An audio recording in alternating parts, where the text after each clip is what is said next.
সকাল সকাল দেখো আমাদের বাড়িতে কে চলে এসেছে। আমার এখনো বাসি জামা কাপড় ছাড়া হয়নি আর আমার বান্ধবী এসে আজকে আরে সঞ্জিত দা এতগুলো খাবার পাঠিয়েছে, লক্ষ্মী দেখাবে এখানে, সেগুলো দিতে আসলাম।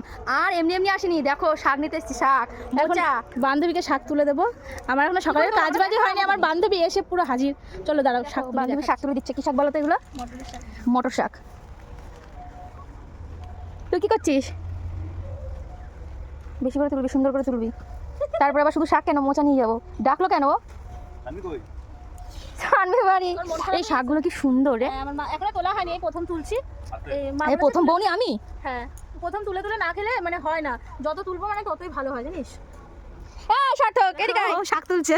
শাক তো কোনোদিন তুলিনি, আমার বান্ধবী শিখিয়ে দিচ্ছে এরকম করে তোল। এগুলো হলো মটর শাক, মটর শাক নিতে আসলাম। দেখো আমিও তুলেছি কটা। আমার মা মোচা পেরে দিচ্ছে ওইদিকে। আর এই যে আমার বান্ধবী শাক পুরো একদম দেখি দেখি পিছন করো দেখি। এ মা সব ভিজে গেছে। যা এবার কি হবে? কি হবে এবার? চল টাকাও টাকাও। রাক্ষসী দেখ। নাগ হয়েছে, নাগ হয়েছে। ও আবার বলছে নাগ হয়েছে। আবার কোথায় যাচ্ছে? এদিকে আসো, এদিকে আসো। চলো এদিকে আসো। ঠিক আছে, টাটা। রান্না করে খাবো। সুপর্ণারা এসেছিল সকাল বেলায়। আমি একদমই দুঃখ নয়, দেখে সানবি আসেনি কিছু না। সানভি আসেনি, তার জন্য ওর একদমই দুঃখ নেই, বুঝেছো?